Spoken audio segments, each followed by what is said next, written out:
ಓಂ ಶಾಂತಿ. ತಂದೆಯು ನಿಮ್ಮನ್ನು ಜ್ಞಾನದಿಂದ ಸುಗಂಧಭರಿತ ಹೂಗಳನ್ನಾಗಿ ಮಾಡಲು ಬಂದಿದ್ದಾರೆ. ಅಂದಾಗ ನೀವು ಮುಳ್ಳುಗಳಾಗಬಾರದು, ಮುಳ್ಳುಗಳನ್ನು ಈ ಸಭೆಯಲ್ಲಿ ಕರೆತರಬಾರದು. ನೆನಪಿನ ಪರಿಶ್ರಮ ಪಡುವ ಮಕ್ಕಳು ಬಹಳ ಖುಷಿಯಲ್ಲಿರುತ್ತಾರೆ. ನಾವೀಗ ಹಿಂತಿರುಗಿ ಮನೆಗೆ ಹೋಗುತ್ತಿದ್ದೇವೆ, ನಂತರ ನಾವು ಸುಗಂಧಭರಿತ ಹೂದೋಟದಲ್ಲಿ ಹೋಗುತ್ತೇವೆ ಎಂದು ಬುದ್ಧಿಯಲ್ಲಿರುತ್ತದೆ. ನೀವು ಮಕ್ಕಳಿಗೆ ತಿಳಿದಿದೆ, ಹೂದೋಟದ ಮಾಲೀಕ ಅಂಬಿಗನನ್ನು ಎಲ್ಲರೂ ನೆನಪು ಮಾಡುತ್ತಾರೆ. ಈಗ ಇಲ್ಲಿಂದ ನಮ್ಮನ್ನು ಪಾವನ ಮಾಡಲು ತಂದೆಯೂ ಬಂದಿದ್ದಾರೆ.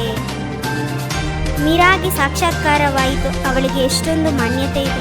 ಅದು ಭಕ್ತಿ ಮಾರ್ಗವಾಗಿದೆ. ಅರ್ಧಕಲ್ಪದವರೆಗೆ ಭಕ್ತಿಯು ನಡೆಯಲೇಬೇಕಾಗಿದೆ. ವೇದಶಾಸ್ತ್ರಗಳಿಗೆ ಎಷ್ಟೊಂದು ಮಾನ್ಯತೆ ಇದೆ. ವೇದವು ನಮ್ಮ ಪ್ರಾಣವಾಗಿದೆ ಎಂದು ಹೇಳುತ್ತಾರೆ. ಈ ವೇದಶಾಸ್ತ್ರಗಳೆಲ್ಲವೂ ಭಕ್ತಿ ಮಾರ್ಗದ್ದಾಗಿದೆ ಎಂಬುದನ್ನು ನೀವು ತಿಳಿದುಕೊಂಡಿದ್ದೀರಿ. ಈಗ ಜ್ಞಾನದಿಂದ ನೀವು ಎಷ್ಟು ಶುದ್ಧವಾಗುತ್ತೀರಿ, ಸುಗಂಧಭರಿತ ಹೂಗಳಾಗುತ್ತೀರಿ. ಇದು ನಿಮ್ಮ ಹೂದೋಟವಾಗಿದೆ. ಇಲ್ಲಿ ಯಾರಿಗೂ ಮುಳ್ಳೆಂದು ಹೇಳುವುದಿಲ್ಲ, ಏಕೆಂದರೆ ಇಲ್ಲಿ ಯಾರು ವಿಕಾರದಲ್ಲಿ ಹೋಗುವುದಿಲ್ಲ. ಒಂದು ವೇಳೆ ಯಾರಾದರೂ ಮುಳ್ಳಾಗುವವರು ಇಲ್ಲಿ ಕುಳಿತಿದ್ದರೆ ತಮಗೆ ತಾವೇ ನಷ್ಟವನ್ನುಂಟು ಮಾಡಿಕೊಳ್ಳುತ್ತಾರೆ, ಏಕೆಂದರೆ ಇದು ಇಂದ್ರಪ್ರಸ್ಥವಾಗಿದೆ. ಇದರಲ್ಲಿ ಜ್ಞಾನ ಫರಿಷ್ಠೆಗಳು ಕುಳಿತಿದ್ದಾರೆ. ತಂದೆ ತಿಳಿಸುತ್ತಾರೆ, ಮಕ್ಕಳೇ, ನೀವು 84 ಜನ್ಮಗಳನ್ನು ತೆಗೆದುಕೊಂಡಿರಿ. ಈಗ ನೀವು ತಮೋ ಪ್ರಧಾನದಿಂದ ಸತೋ ಪ್ರಧಾನರಾಗುತ್ತೀರಿ. ಇದು ಎಷ್ಟೊಂದು ಸಹಜವಾಗಿದೆ. ನೀವೀಗ ಸುಗಂಧಭರಿತ ಹೂಗಳಾಗಲು ತಮ್ಮನ್ನು ಆತ್ಮನೆಂದು ತಿಳಿದು ತಂದೆಯನ್ನು ನೆನಪು ಮಾಡಿ ಮುಳ್ಳುಗಳಾಗಬೇಡಿ.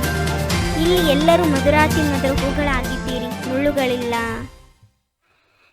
ನಾವು ಶ್ರೀ ಲಕ್ಷ್ಮೀನಾರಾಯಣರಾಗುತ್ತೇವೆಂದು ಎಲ್ಲರೂ ಹೇಳುತ್ತಾರೆ, ಅಂದರೆ ಅರ್ಥ ಗುಲಾಬಿ ಹೂ ಆದರು. ತಂದೆಯು ತಿಳಿಸುತ್ತಾರೆ, ಒಳ್ಳೆಯದು, ನೀವು ಮಕ್ಕಳ ಬಾಯಲ್ಲಿ ಗುಲಾಬ್ ಜಾಮೂನು. ಸತ್ಯುಗದಲ್ಲಿ ಇರುವುದೇ ರಾಜಾರಾಣಿ ಮತ್ತು ಪ್ರಜೆಗಳು. ಸತ್ಯುಗದಲ್ಲಿ ಮಂತ್ರಿಗಳು ಇರುವುದಿಲ್ಲ, ಏಕೆಂದರೆ ರಾಜನಲ್ಲಿಯೇ ಶಕ್ತಿ ಇರುತ್ತದೆ. ಮಂತ್ರಿಗಳಿಂದ ಸಲಹೆಯನ್ನು ತೆಗೆದುಕೊಳ್ಳುವ ಅವಶ್ಯಕತೆ ಇರುವುದಿಲ್ಲ. ಜ್ಞಾನ ಮಾರ್ಗದಲ್ಲಿ ಪೂಜ್ಯರು, ಅಜ್ಞಾನ ಮಾರ್ಗದಲ್ಲಿ ಪೂಜಾರಿಗಳೆಂದು ಇಲ್ಲಿಯೇ ತೋರಿಸುತ್ತಾರೆ. ಪೂಜ್ಯರು ಡಬಲ್ ಕಿರೀಟಧಾರಿಗಳು ಮತ್ತು ಪೂಜಾರಿಗಳು ಸಿಂಗಲ್ ಕಿರೀಟಧಾರಿಗಳು. ಭಾರತದಂತಹ ಪವಿತ್ರವಾದ ಖಂಡವು ಯಾವುದೂ ಇಲ್ಲ. ಭಾರತವೇ ಪ್ಯಾರಡೈಸ್, ಸ್ವರ್ಗವಾಗಿತ್ತು. ನೀವು ಅದಕ್ಕಾಗಿ ಓದುತ್ತೀರಿ. ಅಂದ ಮೇಲೆ ನೀವೀಗ ಹೂಗಳಾಗಬೇಕಾಗಿದೆ. ನೀವು ಸಂಸ್ಕಾರವನ್ನು ತೆಗೆದುಕೊಂಡು ಹೋಗುವುದಿಲ್ಲ, ನೀವು ವಿದ್ಯೆಯ ಫಲಿತಾಂಶವನ್ನು ತೆಗೆದುಕೊಂಡು ಹೋಗುತ್ತೀರಿ. ನಿಮ್ಮ ವಿದ್ಯೆಯು ಪೂರ್ಣವಾಗಿ ನಂತರ ಫಲಿತಾಂಶವು ಬರುವುದು. ಈಗ ರಾವಣ ರಾಜ್ಯದಲ್ಲಿ ಎಷ್ಟೊಂದು ದುಃಖವಿದೆ. ತಂದೆಯ ಸ್ವರ್ಗದ ಮಾಲೀಕರನ್ನಾಗಿ ಮಾಡುತ್ತಾರೆ. ನಂತರ ಅಲ್ಲಿ ಅರ್ಧಕಲ್ಪದವರೆಗೆ ಯಾರೂ ಕರೆಯುವುದಿಲ್ಲ.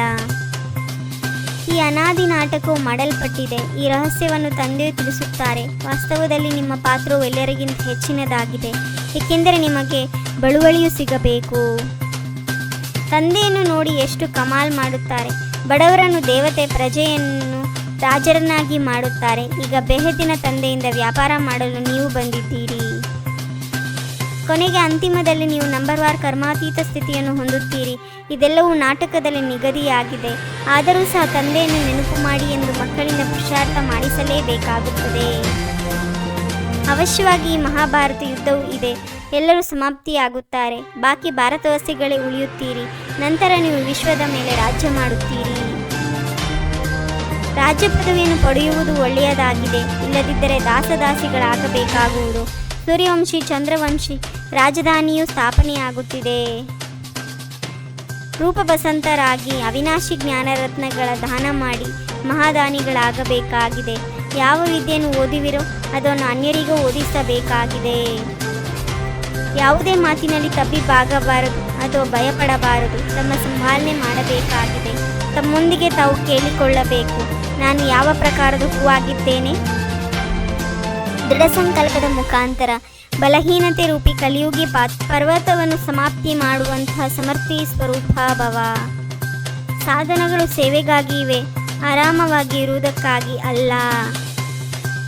ಓಂ ಶಾಂತಿ. 21 ಜನ್ಮಕ್ಕಾಗಿ 21 ಪರಮಾತ್ಮನ ಮಹಾವಾಕ್ಯವನ್ನು ಆಲಿಸಿ ತಮ್ಮದೇ ಆದಂತೆ ಈ ಚಾನಲ್ಗೆ ಲೈಕ್ ಮಾಡಿ, ಶೇರ್ ಮಾಡಿ.